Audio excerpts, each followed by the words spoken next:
very important topic in each and every instructional design is motivation. Okay, what is motivation? Let's understand this word in a very simplest way. Now, motivation is a process that initiates and guides and maintains the goal-oriented behaviors. It is what causes you to act, whether it is getting a glass of water to reduce the thirst or reading a book to gain the knowledge. And the motivation involves the biological, emotional, social, and cognitive forces that activate the behavior. Now you tell me why I have included this motivation in our course. Yes, please be, as I in the first phase, this is not already you people are engaging very much. Yeah. Again, I'll just reiterate, please be active. See, the learnings should be in a very interactive manner. Now, why we have included this term motivation in our session? See, as an instructional designer, your roles and responsibility is not only creating some good instructions. Those instructions should be created in such a way that must be motivate the learner to learn more and more. Understanding why we are included this, because if I go and read, or if I do a task of one module, that module should motivate me to go for the next module. I should not skip that. Understanding?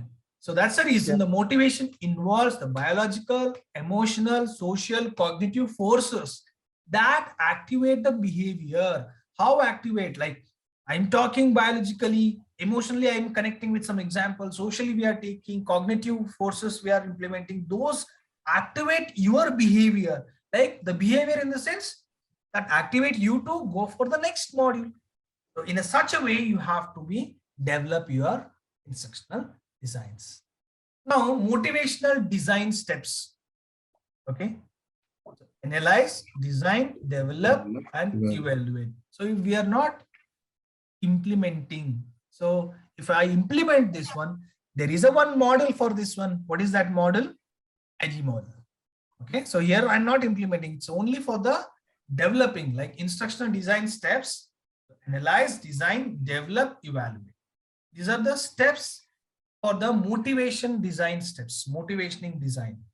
Okay. Acquisition of the course information, and acquisition of audience information, analyzing the audience motivation, and analyzing the motivational tactics in existing materials. Okay.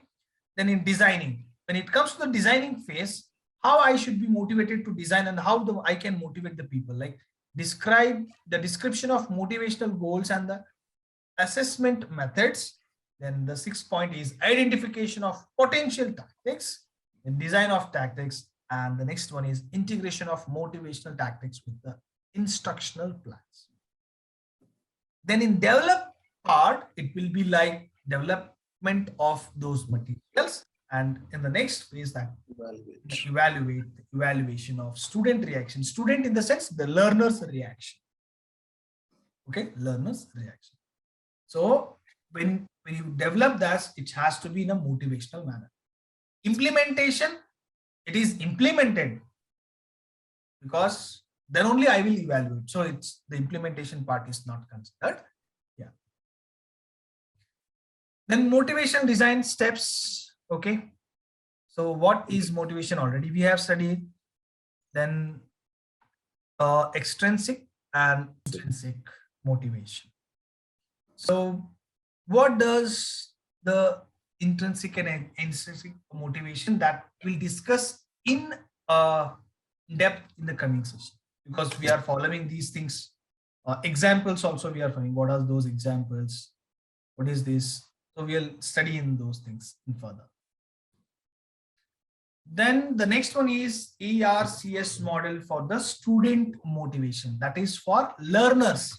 Now we have previously shown for the us. Now we'll concentrate on how student motivation, relevance, confidence, satisfaction, attention, or else I can say that attention, relevance, confidence, and satisfaction. These are the 4 terms that has to be implemented or utilized in order to get students' motivation or the learners' motivation.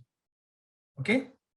Now in attention, the humor, verbalities, participation, then the conflict, all this concreteness should be there so that that attention has to be grabbed from the students. Then in relevance, what exactly it is matching, what need has to be given, whether it is relevant to their learning process, whether it is learning to their career, that kind of things should be implemented or that kind of things should be utilized. In confidence, the learning requirements, the self-confidence and expectation attributes and difficulties. So there has to be self-confidence among the learners, and if it is not there, we have to make them to create that self-confidence. Yes, this is possible from you because in such a way I have created it. You need to be that. Satisfaction, obviously, the scheduling, the positive outcomes, unexpected rewards, natural the consequences, and avoiding negative influences. So satisfaction means if whatever the scheduling has to be made in an effective manner so that the learners will be effectively learned at that particular time.